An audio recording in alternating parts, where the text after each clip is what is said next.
Hi friends, it's Terri Gaines, independent demonstrator with Stampin' Up. In this video tutorial, I'm going to share a card created with the Party Banners dies. These dies are in Stampin' Up's 2025-2026 annual catalog.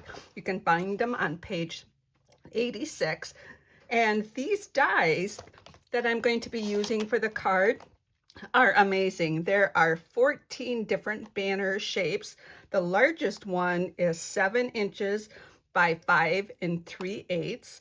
And then there's some additional little dies to create some rivet type images and some holes.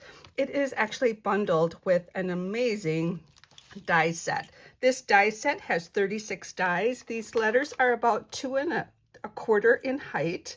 And my latest video tutorial, I shared those dies creating some Halloween cards for my great nephew and my great niece.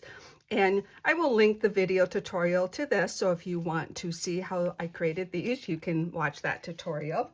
Now I'm mentioning that this is a bundle because with bundles you get a 10% savings, and today is the last day of Stampin' Up's free shipping that they offered starting Wednesday, July 23rd through the 25th. And the reason I want to tell you that, it's a great time to get those big ticket items. This is a big ticket item. If you have an online account that you're placing your online orders and opted into the reward program, today is the last day for this amazing special that gives you the free shipping plus your rewards. So do check that out. And as I mentioned, it ends today. Is the last day for free shipping. Now, I am not going to be using the alphabet dies for this set. I am going to be using these banner dies. So this is my first card using these dies, and I can't wait to make more.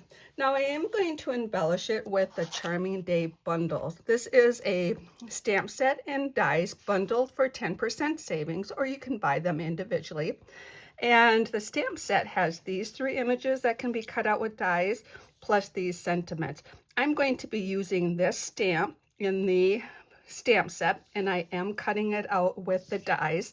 And I did that work ahead of time to save some video time. Now, what I also did was I stamped this with the black Memento ink, and I'm going to color these in with blends. I'm going to go ahead and do that first, but I also want to let you know this is an amazing bundle, this Charming Day bundle. I have shared 5 additional cards on my YouTube channel and my blog. My blog is createwithterrigaines.com. So if you are interested in this bundle or already own it, there are some amazing ideas you can use to use that bundle for. So let's talk about coloring this in. I'm going to color it in with blends. I have chosen the Real Red blends. You get a light and a dark blend. And then I have the Granny Apple Green blends, a light and a dark.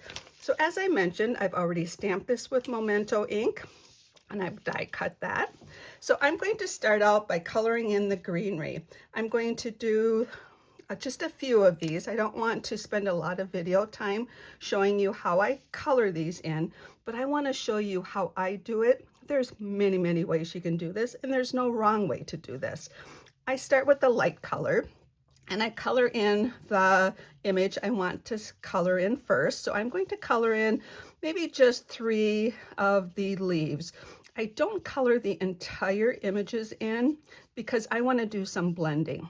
I personally start with the light, then I take the dark to add some detail. I love the brush tip. You just need to touch the paper and the ink starts flowing. And if I hear scratching noise, I know there's 2 things happening. I'm pushing too hard. You do not have to push hard. And then, or it's running out of ink and I need to replenish or to purchase another one. These are consumable products. They do only last until you've used all the ink in the inside. So what I do is I color in the dark like that. I do a few of them. Then I'll come back in with the light. Then I will pull the dark color towards the light color and just real lightly, just kind of pull it. I want to keep some of that light color image there. I just want to give some detail. Now that's what I've got so far. It's going to dry a tad bit lighter. So I would continue to do 3 more leaves, do the same thing, maybe do these 2 large ones together, and just finish all the greenery. Once I have all the greenery done, then I choose the color that I want for the flower. For this card, I am going to use Real Red. Again, I like to start out with the light.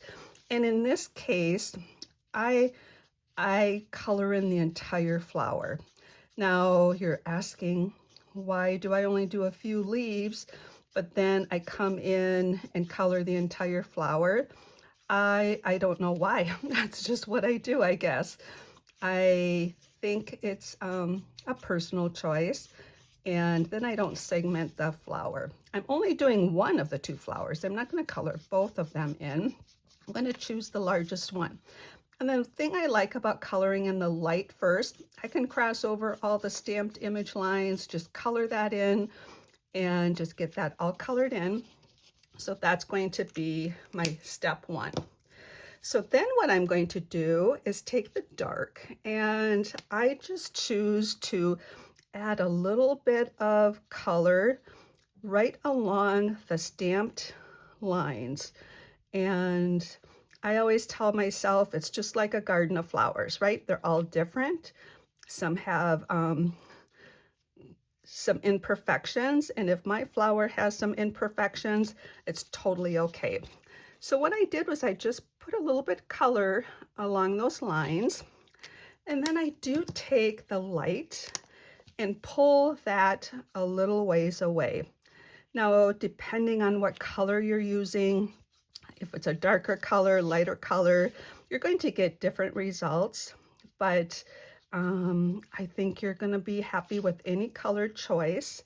And for this card, I'm choosing to use black and white black and red for most of my images, or my colors, my color combinations for my card. So just pretend I did the very same thing for that second flower. I repeated all of that for all the leaves. And this is what I have for my final colored in image. So I did this ahead of time just to save some video time. You can see some dark and light and some imperfections, but I'm pretty happy with how it turned out. So that's my decorative image for the outside of the card. Now let's get to the banner. This is going to be the fun part. I'm excited, as I mentioned, to make more of these cards. So I do have the measurements for you. Now I have not listed the colors, because you can pick any of your colors that you want to use, but I did indicate which ones I've used basic white with. And also, instead of giving you measurements for each of the layers, I told you what die I'm using. I already mentioned there's 14 dies. I'm going to count the largest die as die 1. So for the card base, I'm going to use die 5. So 1, 2, 3, 4, it's this one. Instead of giving you measurements, I'm just going to say die 5.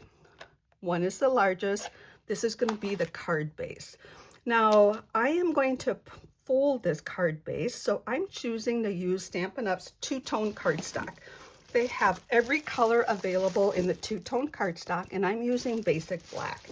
And what it is, it's cardstock that is lighter weight, and it's the true color is the dark color, and it has a light version of the same color, and it's got a white inside. It's printed on a white core paper.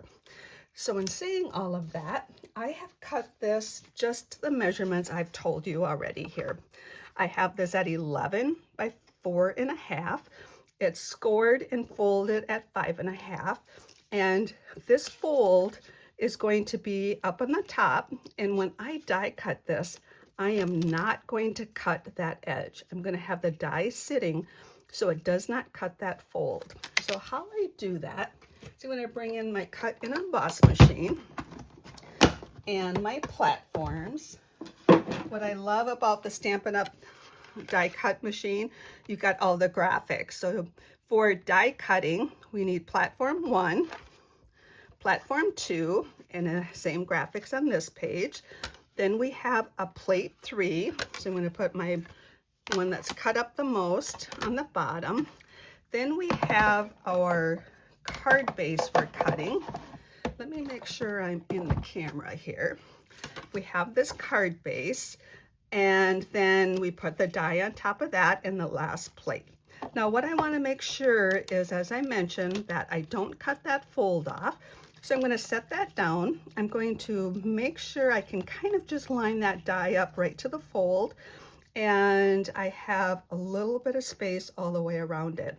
Now when I go to put this platform on it, I know it's most likely going to shift. So I'm going to hold it down with some Post-it notes. I get these transparent Post-it notes at the Dollar Tree, and I just took a scissors and I cut into a few sheets. I don't need a full sheet, and that way I can just pull a section. I have some stickiness there, and I can just place that down. I'm going to take a couple. Now these I used earlier. They still have some stickiness on them, so I can reuse those. I'm going to hold that down.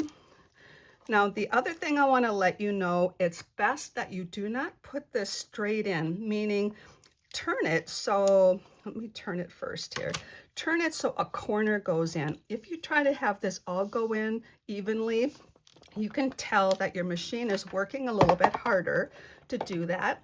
So I turn it so it goes in on an angle. And then once the handle has grasped everything, you can let go of the plates, hold on to here, crank it through, and then we're going to have our card base done. Now I use two-tone cardstock. I told you it's lighter weight. You could use regular cardstock if you chose, and the lighter weight cardstock is not super thin, but I'm going to add multiple layers on here, so it's going to add lots of stability. Now I did not tell you that I put the dark color on the outside and the light color on the inside, so I'm happy with that. So now what I want to do is show you that I have front layers and inside layers. So front layer, I'm going to cut with basic white, and I'm going to use number 7. I'm going to keep 5 out. It's easier to keep these counted then. So I'm going to go 6 and 7. So I'm going to go in there. Now that layer is going to be white. I cut that ahead of time. So I have that in white. And so that's going to be my next layer. Then my layer, oh goodness, you know what? I haven't created my PDF yet. This needs to change. This is layer 2. And that's layer 3. I do a lot of copy paste when I create my things. So layer 2, nope, this is layer 1. Layer 2 is 9. So this is 7, 8, 9. I'm going to take 9 out. I'm going to put that one back. It's okay. I'll put that one down. So my next layer is going to be that, and I'm choosing to use the two-tone cardstock. So I've got that done ahead of time. Now you can choose whether you want to do the light side or the dark side or the light side. I'm going to stay with the dark side. And then instead of skipping, I've been skipping like 5, 7, 9. I went just to the very next layer for another white for the outside sentiment. So I already stamped that with the outside sentiment. And so you can see that I personally chose to skip a size here, skip a die between that, skip one here, but then I went 9, 10. Is that confusing? I guess I'm trying to explain what I did here. But the beauty of this, you can put more layers on it than I am. So I could have used designer series paper for this first layer of white.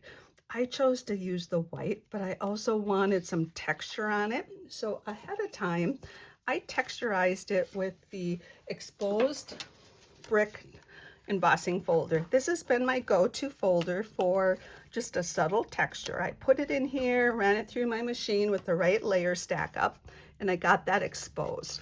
So this is going to be the outside of my card. Now, when I get all done with this card, I do have another card to show you, done with different colors, same measurements. So now I have that. And while I have this sitting here, let's talk about the inside layers. So I chose layer 8, and then I chose layer 9. Now, I already cut those and I stamped a little bit. This is where you're going to sign the card.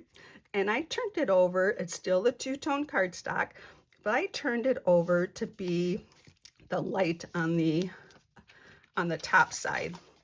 And oh goodness, you know what? I wasn't thinking I should have done the dark. You know what? My videos are unedited. I still think it looks nice. I'm not going to start over, and I'm going to go ahead. In my mind, I wanted the contrast, but I forgot that the inside is the light. But you know what? I am totally okay with that. You know what? The person I give this card to is never going to know my initial idea, but I think they're going to still like the card. So let's layer the cards together. So what I'm going to do is start out with this layer and just put this on with my Stampin' Seal. And I'm going to look for equal spacing on all sides and get that on first. Then I'm going to layer these two together. I stamped this with the black Memento ink, and I did not use the same stamp set with the floral image. I used this Happy Birthday that's in the Unbounded Love stamp set. And I just wanted a script type sentiment, and I chose that one instead. Now you can choose if you want to pop that up with dimensionals or if you want to put that down with your favorite adhesive. I'm actually going to use dimensionals, and I'm going to just pop these up. I usually start out with the corners, then look at how much excess space I have there. Sometimes I just put one, sometimes I create a shape like that. It's a personal decision. These are very strong. Your image is not going to move. This really is not only adhering it, it's giving you that dimensional look on your project. So I'm going to center that right like so. Then I'm going to bring in this, and I'm going to choose dimensionals again. This card will have a little bit of a thickness, but I'm okay with that. And I'm going to just put these in a diamond shape. I'm not going to worry about adhesive on the greenery portion because part of that is going to hang over the banners. So then I can just place my image like that. And then I'm going to add some of these iridescent pearl basic gems.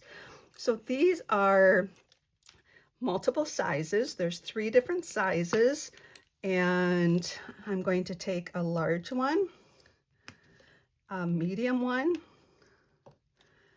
and a small one. I'm going to add 3 of them to that, and that's going to finish my card. Now I'm excited to make more cards, and I'm liking the layout. I just thought, you know, we've got some designer series paper, we've got specialty papers with cutouts already. There's so many options for this card. So that's the outside, this is the inside, and this is my extra sample showing you the very same card, different colors. I stamped the initial image in Granny Apple Green, Pretty in Pink, Granny Apple Green. And that's the inside of the card. This is that light dark, same cardstock. So those are the that's my first card with these amazing dies. As I mentioned, they are bundled with the alphabet dies. And if you have any questions, please reach out to me. If you look in the bottom portion of my YouTube video, the text portion, you'll find all the product that I used with a link to the online store. And I also have photos of these on my blog. In the text portion of this YouTube video, you can link to my blog post with all of my photos and all of my information for my thank you gifts. Reach out if you have any questions. Take care and happy creating.